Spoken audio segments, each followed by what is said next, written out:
The lake's waters reflected the frenetic dance of red and blue lights that cut through the night. Sirens echoed across the silent hills of a small American town, where every resident was already out on the streets, trying to understand why so many police officers had surrounded this seemingly peaceful place. Men with flashlights searched the shore, reporters jostled for a shot, and the nervous voices of onlookers mingled with the deep rumble of emergency vehicle engines. The scene resembled a movie scene, but it was all too real for those watching with wide eyes and racing hearts. At the center of all the commotion, a single image stood out. A rusty box, wet and still covered in moss, being carefully removed from a clear plastic bag. The object seemed insignificant at first glance, just another lost relic of time, but all eyes were fixed on it, as if it were the centerpiece of a mystery that had been stifled for decades. Police officers whispered among themselves, while photographers jockeyed for space to capture every detail. The tension lay not in what was already known, but in what still remained hidden. An invisible narrator seemed to whisper the words that were hovering in everyone's mind. None of this would have happened if it weren't for one boy who dared to see what no one else could see. The momentary silence that followed this thought seemed to weigh down the lake, as if the water itself held secrets that were about to be revealed. And then, before the questions could multiply, the scene faded like shattered glass and time receded. The confusion, the sirens and the cameras dissolved, revealing a clear summer morning when everything seemed too simple to hide something so obscure. A black boy, just 11 years old, barefoot in the damp grass, adjusted his fishing line with the innocence of someone who simply wanted to enjoy a few hours with his uncle. Little did he know that that common, almost banal gesture would be the first movement in a story capable of forever transforming the destiny of an entire city. And if you want to find out how this simple gesture changed everything, subscribe to the channel and leave a like, because what comes next will keep you hooked until the end. Darius Miller was only 11 years old, but he carried in his eyes the depth of someone who had seen more than his fair share. He lived in a small wooden house on the outskirts of town, with his mother, a hard-working woman who worked long hours as a clerk at a local supermarket and spent part of his afternoons with his Uncle James, a simple man who believed that fishing was the best remedy for life's hardships. To many, Darius was nothing more than a quiet boy, preferring to observe in silence rather than compete with his classmates at school. But behind this quietness lay a sensitive heart and a mind always attentive to the details that others insisted on overlooking. In class, he always sat in the back row, scribbling in his notebook. Drawings of fish, boats, and inventions that he never showed to anyone. His teachers considered him intelligent but overly reserved. His classmates, unable to understand his introspective nature, often mocked him. "Darius, the boy with the made-up stories?" they would say with malicious laughter. These words hurt him more than any physical injury, but he kept everything to himself, never retaliating. It was with Uncle James that he felt free, walking along the lakeshore as the man taught him how to tie a bait, cast a line, and wait patiently for the water to move. On those silent afternoons, Darius found refuge, as if the vastness of the lake understood his thoughts better than anyone. His uncle, without realizing it, was the only one who gave him space to be who he was, without judgment, without pressure. But there was something deeper driving that boy, an almost instinctive need to prove his voice was valuable. Every time he was ignored at school or discredited by adults, a flame of silent determination was born within him. Perhaps this was what made him so attentive, always observing what no one else saw, mentally recording the smallest details that escaped the eyes of others. That summer morning, Darius looked like just another boy holding his fishing rod, his skin golden from the sun and his gaze focused on the calm waters. His uncle chatted about trivial things, old stories from the town, while he kept his eyes fixed on the surface of the lake, as if expecting something to surface at any moment. It wasn't just the desire to catch a fish that kept him alert, but a strange, almost instinctive feeling that something was hidden there, something no one had imagined existed. And as the breeze gently swayed the trees and the sun's reflection played on the water, a weight began to tug at his line in an unusual way. His uncle smiled, believing it was simply a larger fish than expected. But Darius, wide-eyed, knew it wasn't just that. There was something different, something that would make that day unforgettable. The lake, which had always been a place of silence and tranquility for Darius, seemed to breathe differently that morning.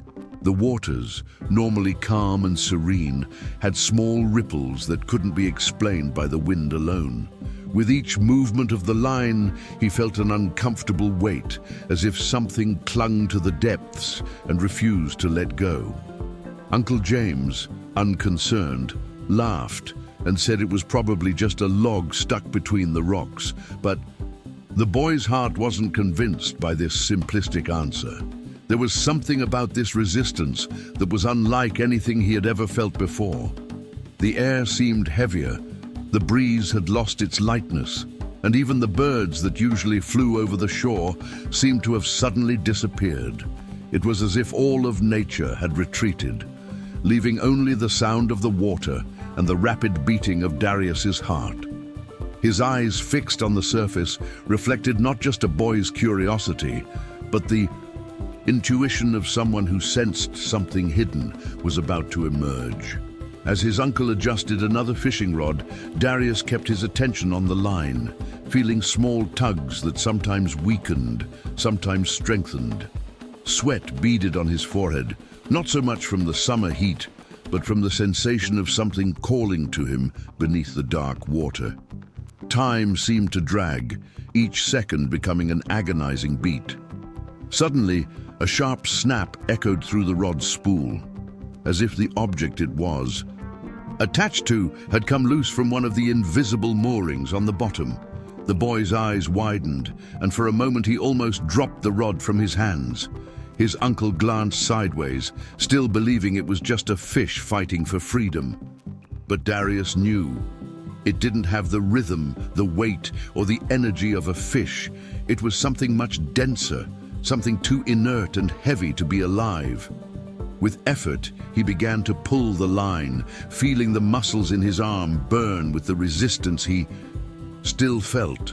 With each movement, his heart raced and his anticipation grew. He didn't know what he would find, but he was certain it wasn't just a twig caught between rocks. The lake that morning seemed to whisper that it was about to reveal a secret kept for decades.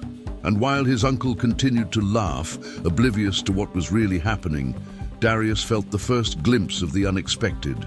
Something metallic began to emerge from the water, covered in moss and rust, reflecting a shine dulled.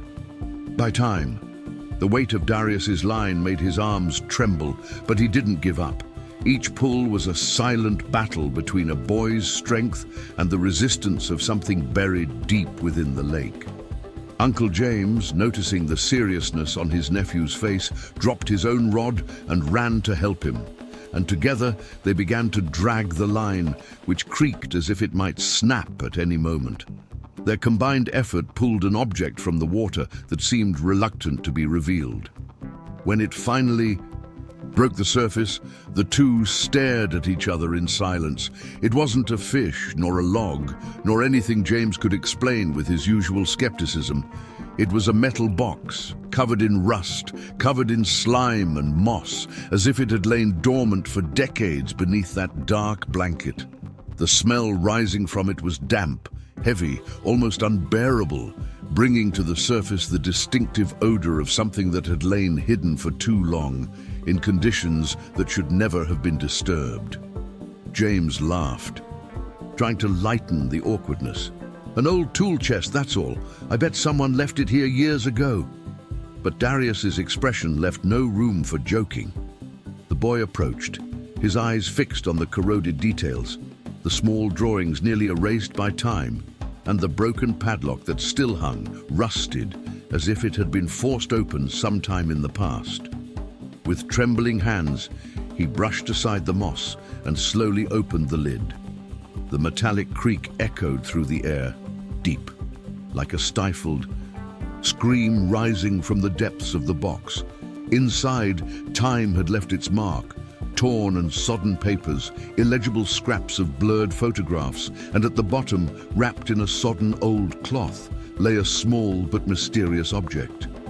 Darius lifted it carefully, and the sunlight revealed a silver necklace, simple but engraved with initials that still shone through the rust. The letters, though corroded, were still legible. C.T.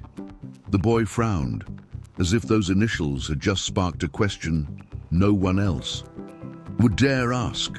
Beside the necklace, a scrap of old yellowed newspaper displayed fragments of words about a missing young girl, but the lines were too torn to make out the full story. James, still trying to remain calm, slammed the lid shut and said it was nothing, just old trash.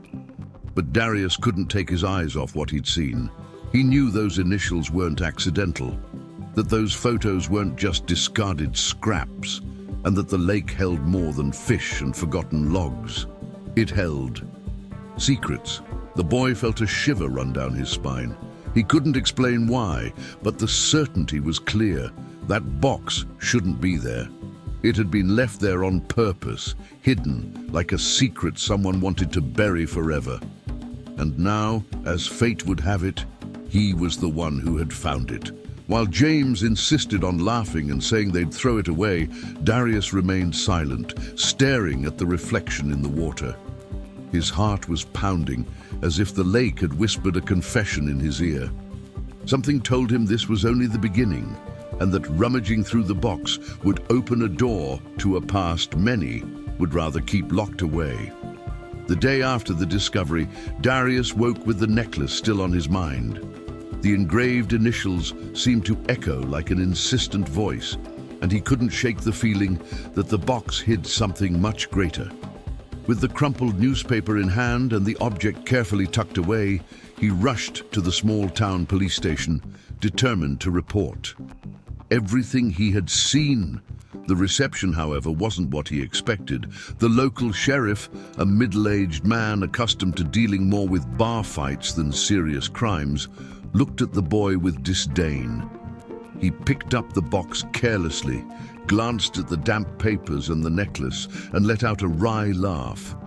"This is scrap metal, kid. Probably trash dumped by hunters or fishermen years ago. There's nothing criminal about it." The words fell on Darius like stones. He tried to explain about the initials, about the old newspaper, but each sentence was cut off by the sheriff's impatience. "You should be in school, not making up stories. We don't have time for fantasies." The boy persisted, but was dismissed with a quick wave of the hand, as if he were just another child trying to get attention. As he was leaving, some residents at the police station laughed as they saw him leave with his head down. "There goes the dreamer again," one of them muttered.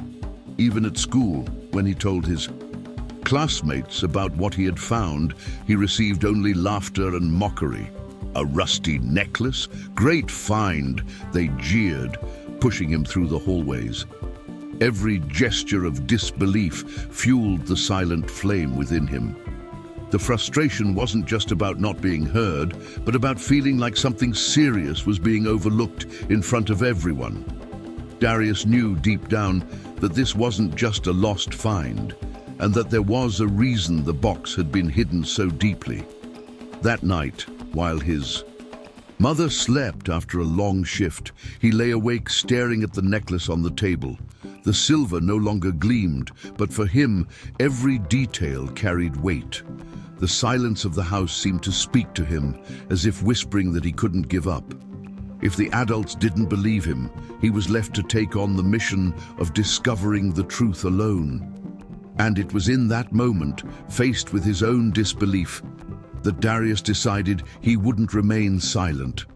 He would follow the trail on his own, even if it put him in danger.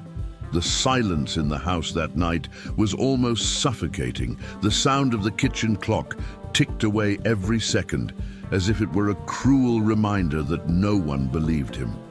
Darius sat at the table, staring at the silver necklace that reflected the dim light of the lamp.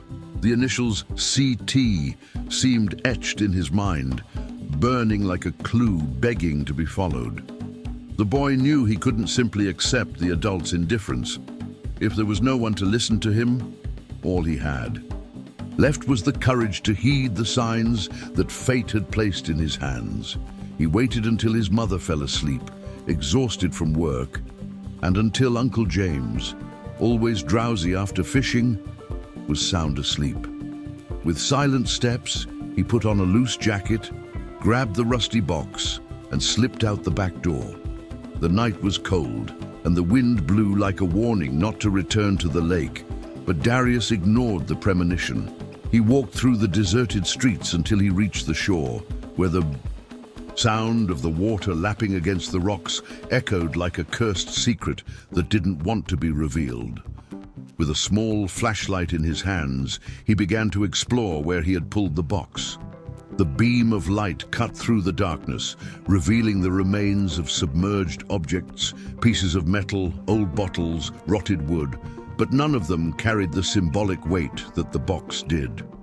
That was when he noticed something different. A second metal chain caught between the roots of a fallen tree. Barely visible beneath the mud, he pulled with all his might, but couldn't free it completely. Whatever was there seemed even deeper, as if the lake had refused to release all its secrets at once. Determined to find more answers, Darius mentally stored that point away and returned home, taking only the necklace and the scraps of paper with him. The next morning, instead of surrendering to the boredom of school, he detoured to the old public library, an ancient building of darkened bricks that almost no one frequented. The smell of dust and damp wood enveloped him as soon as he entered, and the creaking of the floorboards betrayed every step. Using dusty newspapers filed in huge metal drawers, Darius began searching for any reference to the necklace's initials. He spent hours leafing through yellowed pages until, in a 1983 edition, he came across the headline that froze his heart. Young Claire Thompson mysteriously disappears after school dance. The blurry photograph showed a teenager with a bright smile, with the same features that time had distorted in the papers found inside the box. Claire Thompson. Her initials matched exactly the necklace she held. The article described an intense search that, as the months passed, had been forgotten, with no one ever identified as guilty. No clues, no bodies, just silence. Darius read each line with rapid breathing. Authorities at the time had treated the case as a simple disappearance, but small details in the text hinted at the suspected involvement of prominent figures in the town, hushed rumors that were never pursued. The boy realized this wasn't just a personal tragedy, but something much larger, a cover-up spanning generations. As the sun set outside and the library began to empty, Darius copied each piece of information into a notebook. It was no longer just curiosity, it was a mission. He knew he couldn't stop. Even if no one believed him, the pieces began to fall into place, and the necklace ceased to be just a rusty object and became the key to a mystery buried for 40 years. As he left the library, he felt the weight of night settle back on his shoulders. The streets were darker than usual, and the distant sound of a car approaching made his body freeze. For a moment, he felt like he was being followed. A vehicle's headlights flashed around the corner, illuminating him for a few seconds before disappearing silently. Darius's heart raced, but he kept walking, convinced that from that moment on he was no longer alone in his search. And as he put the necklace back in his pocket, a certainty cut through his chest like a blade. The closer he got to the truth, the greater the risk he would run. And that night, would be just the first sign that the lake's secrets weren't willing to stay buried without a fight. The next morning, Darius still felt the chill of the previous night coursing through his veins. The memory of the car that had followed him echoed like a silent warning, but the determination in his eyes was even firmer. The notebook full of notes lay on his desk, and each written word seemed to give him more strength. The initials engraved on the necklace, the blurred photos, and the newspaper fragments weren't just loose clues. They were fragments of a carefully hidden truth. Returning to the library, Darius decided to delve deeper into his research. He leafed through more old copies, each revealing small details that, taken together, formed a story much darker than he had imagined.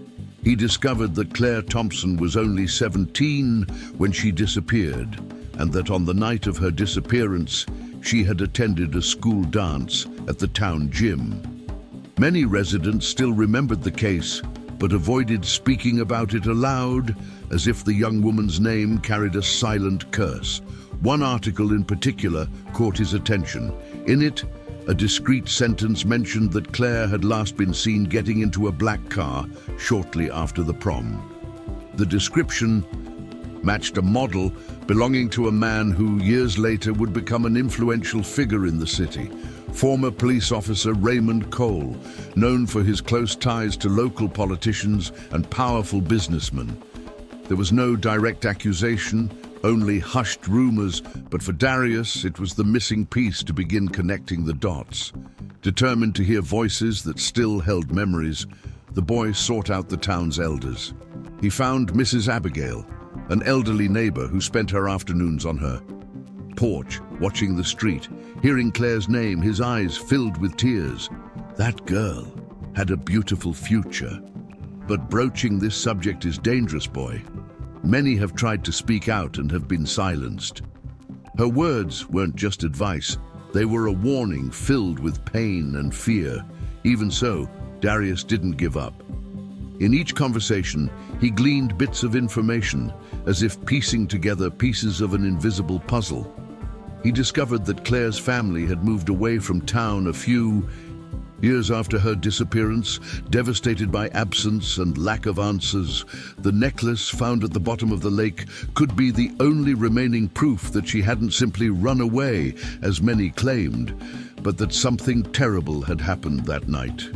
With each new discovery, the boy's heart pounded. He began to realize that he was facing not just the mystery of a disappearance, but a system committed to burying the truth.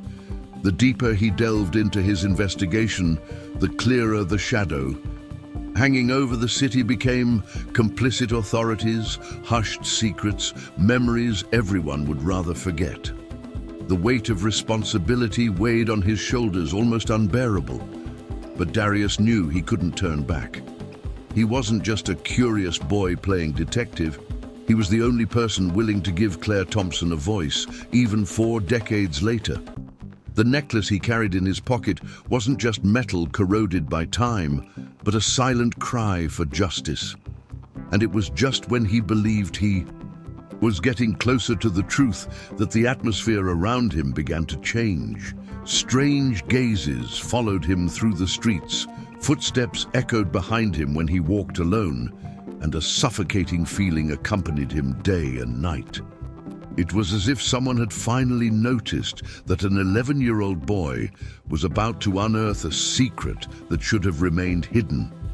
The streets of the small town, which had always been familiar to Darius, began to transform into hostile mazes. He no longer walked with the same ease as before. Now each step was accompanied by the weight of an invisible gaze. Sometimes he was sure he heard footsteps behind him, but when he turned, he found only shadows lengthened by the dusk. The boy's heart was pounding, and yet he wouldn't give up. The notes in his notebook and the necklace hidden in his pocket were more valuable than his own peace. One afternoon, as he was leaving the library, he noticed a black car parked on the corner. The engine was running, but no one seemed to be inside. Darius hurried his steps, trying to ignore the chill that ran down his spine. As he turned onto the next street, the sound of the engine rang out behind him. The vehicle advanced slowly, like a predator toying with its prey. The boy ran, his breath burning, until he hid behind the boxes in an alley. The car passed slowly, almost silently, before disappearing around the next bend. The boy remained motionless, his heart racing, until the sound of the tires faded into the distance. That night, as he was trying to rest, he was awakened by a strange noise coming from the backyard. He approached the window and saw something that made him freeze. A rock had been thrown against the kitchen glass, shattering it into pieces. Tied to the rock was a piece of paper with crooked writing that read, "Stop digging up the past or you'll be the next to disappear." The threat was clear, raw, impossible to ignore. The boy ran to his mother's room but decided not to wake her. He knew she wouldn't believe his investigations, and the most she would do was take him away from the lake, not understanding that running away wouldn't solve anything. Darius collected the note and hid it inside his notebook as further proof that he had uncovered a dangerous secret. The next day, when he arrived at school, he found his locker broken into. Among the notebooks scattered on the floor was a single folded sheet of paper, written in the same threatening handwriting. "You don't know who you're dealing with." The blood rushed to his face, but he remained silent, pretending nothing had happened. Deep down, the message didn't intimidate him. It simply confirmed that he was on the right path. Even so, the sense of danger intensified. His Uncle James began to notice his nephew's worried look, but Darius said nothing. He didn't want to put him at risk. He spent his afternoons locked in his room, connecting clues like pieces of a puzzle that, with each fit, painted a darker picture. Raymond Cole, the former police officer, loomed large in every shadow of the investigation, and everything pointed to his involvement in Claire Thompson's disappearance. One night, upon returning from the lake, Darius realized that his camera, which he used to record the evidence, had been destroyed. The shattered glass lens on the floor left no doubt. Someone had broken into his home. The boy shivered, but the flame within him would not die. Every threat, every intimidation, only reinforced his certainty that he was tampering with something that could change the town's history, and it was at that point that the tension reached a breaking point. As he walked alone down the deserted street, he heard the sound of tires behind him again. This time, there was no slowing down. The car accelerated, barreling toward him with blinding headlights. Darius ran with all his might, turning the corner and throwing himself behind a low wall.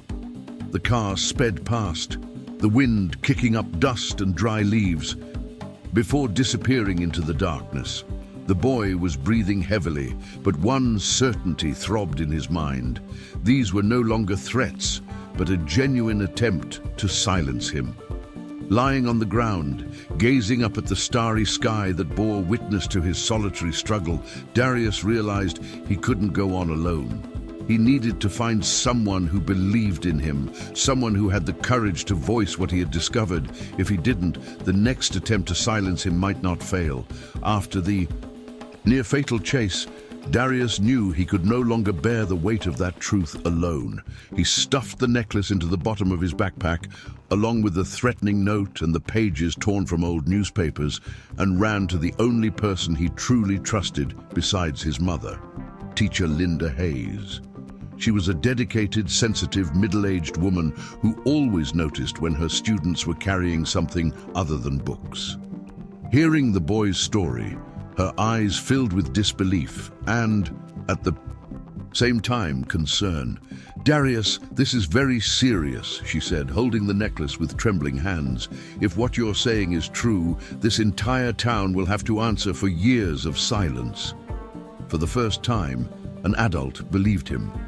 The teacher not only listened but decided to act. She herself knew a local journalist, Andrew Collins, known for not shying away from powerful figures.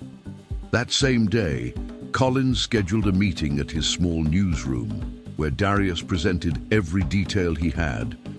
You gathered the necklace bearing Claire Thompson's initials, the blurry photographs, the threatening notes, the notebook full of notes, and the old newspaper articles. The reporter, who had initially listened skeptically, soon realized the gravity of what he had before him. "Kid, you just opened a wound this town has tried to hide for 40 years. A few days later, the headline took over the local newspapers. Box found in Lake May reveal hidden crime from the 1980s. The news spread like wildfire. Dozens of residents stood in front of the police station demanding explanations. Regional television networks arrived in the city, cameras broadcasting live footage of the lake, now surrounded by police and divers searching for new evidence. The rusty box, once dismissed as trash, was now displayed on state television, and the initials on the necklace became a symbol of a collective outcry for justice. People who had remained silent out of fear began to speak out. Claire's former neighbors confirmed seeing the black car that night. Others recalled muffled screams near the lake.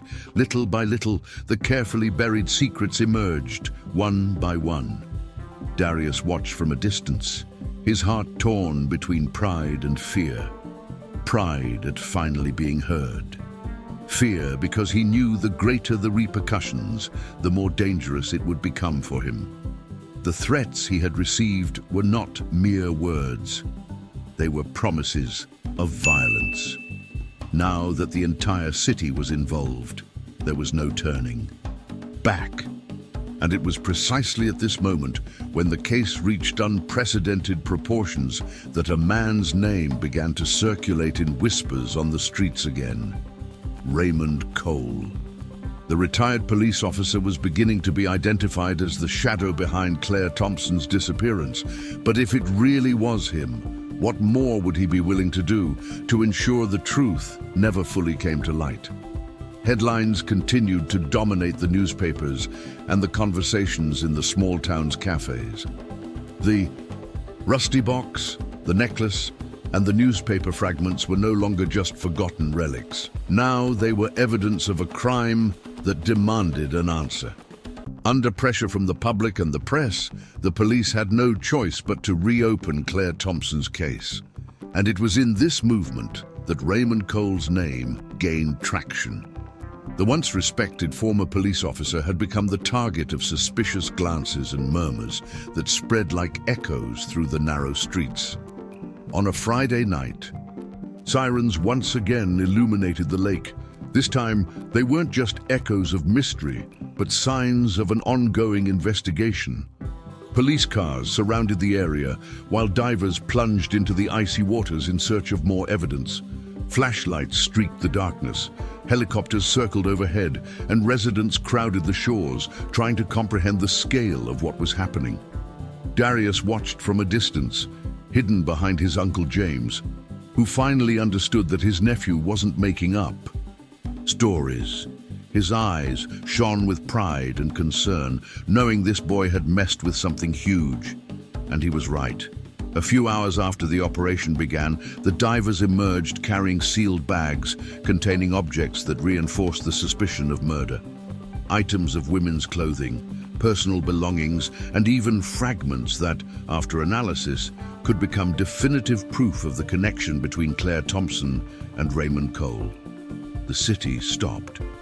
The silence that followed was almost sepulchral, before being broken by the shouts of the crowd, "Justice! Justice!" The sheriff, pressured by cameras and reporters, publicly announced that Raymond Cole was officially being investigated as the prime suspect. Immediately, officers knocked on the man's door. The scene of his arrest was broadcast on state television. An elderly Cole, handcuffed, trying to hide his face, while neighbors and residents watched with indignation and revulsion. For Darius, that moment was indescribable. Seeing the man everyone feared finally taken into custody was proof that his intuition, his courage, and his persistence had not been in vain. He was no longer just the boy fishing by the lake. Now, he was the boy who had uncovered a truth everyone preferred to bury. But even in the face of victory, the mood was not one of complete celebration. With each interview, reporters reinforced the gravity of the crime and the silent complicity of so many who, out of fear or convenience, had turned a blind eye. Cole's arrest did not erase the Thompson family's suffering, nor did it restore the years they had lost. What Darius had done was immense, but it was also painful. As camera flashes lit up the night and the sound of sirens echoed once more over the lake, Darius remained silent, feeling his uncle's heavy hand on his shoulder. He knew this was just the beginning of a new phase. The case had exploded, but now would come the hardest part, facing the consequences and living with the burden of being the boy who brought a forgotten crime to light. And yet, amidst the crowd, amidst the cries for justice and the roar of helicopters, he couldn't shake an uneasy feeling. It was as if the silent lake still held more secrets hidden within its depths. Secrets that perhaps one day would resurface at the hands of those brave enough to hear what no one else wanted to hear. The morning sun illuminated the city's main square, where residents gathered in front of City Hall. The headlines still blared in the local newspapers. Ex-police officer arrested in Claire Thompson case. Darius Miller's name was in every conversation, as if the entire town had suddenly woken up to recognize this boy who had previously been the butt of ridicule. On the makeshift platform, local officials took turns giving speeches. The sheriff, visibly embarrassed, publicly apologized. "We should have listened from the beginning," he confessed, his voice cracking under the pressure of the crowd. Beside him, teacher Linda couldn't hold back her tears as she saw Darius finally receive the respect he deserved. But for the boy, it wasn't the official words that mattered. What truly touched his heart were the different looks on their faces. The same classmates who had previously laughed at his made-up stories now approached him with silent respect. Some apologized, others simply lowered their heads, unable to face the weight of their own disbelief. His mother, overcome with emotion, clutched her son's hand tightly, as if to assure him that nothing could ever tear him away from her protection. "You were braver than any adult," she said, her voice trembling with pride. Uncle James, who had previously tried to turn the box into a joke, now discreetly wiped away tears, unable to hide the pride etched on his face. But Darius wasn't looking for applause or recognition. While the crowd cheered, he remained silent, his eyes fixed on the necklace he wore. He didn't want medals or speeches. He just wanted someone to believe in him sooner, when there was still time to avoid so much pain. And even amidst that recognition, there was a void hard to ignore. Claire Thompson would never return, and the years of silence could not be erased. The town applauded Darius, but the boy knew the true victory would lie in keeping other secrets from remaining buried. As the applause echoed around him, Darius took a deep breath, feeling the weight of everything he had experienced. It seemed like the end of his journey. But within him, there was still a restlessness, as if fate were preparing one last, silent, lurking move. The morning after the public recognition, Darius headed to school as he did every day, but nothing felt the same. The school bus moved slowly through the narrow streets, and every glance that met his carried something new: respect, admiration, even a kind of silent reverence. He remained silent, his forehead pressed against the window, watching the trees rush by, as if the entire world had transformed overnight. Deep inside, however, he remained just a shy, thoughtful boy, accustomed to observing more than speaking. The reflection of the landscape seemed to tell a parallel story, as if the lake was still there, staring back at him. Darius reached into his pocket and felt for the necklace he'd hidden, a silent reminder that truth always finds a way to emerge. Thinking of Claire Thompson and the void her absence had left, his heart sank. He knew it hadn't just been a find.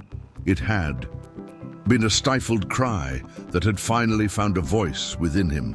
As the bus approached the road near the lake, his eyes fixed on the dark surface reflecting the soft morning light. For a moment, he had the distinct impression that the water held more than had been revealed.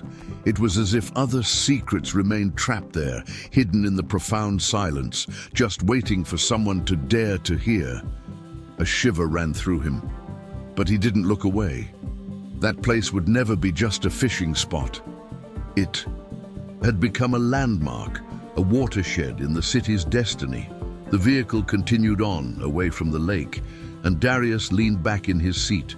He closed his eyes for a moment and let out a long sigh, as if trying to ease the invisible weight he carried on his shoulders.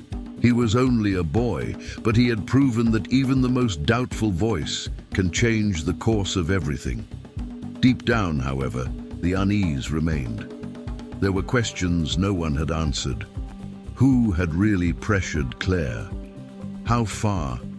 Did that web of secrets extend? Why had so many people chosen to remain silent for so long? Darius knew the discovery wasn't the end of the story. It was merely the opening of a much larger book whose pages were yet to be written. As the bus pulled up in front of the school, he took a deep breath. His classmates looked at him differently, but Darius felt that true recognition wasn't in the applause or the admiring glances. It was in the courage to face the silence. And now, with the necklace in his pocket and the memory of the lake in his mind, he understood that perhaps he still had more to accomplish, because secrets never stay buried forever. Some, sooner or later, resurface, requiring courage to reveal them. And you, who have followed this story thus far, don't let this courage be lost in silence. Subscribe to the channel, turn on notifications, and stay with us, because many other moving and disturbing stories still await to be told, and some of them may be closer than you think.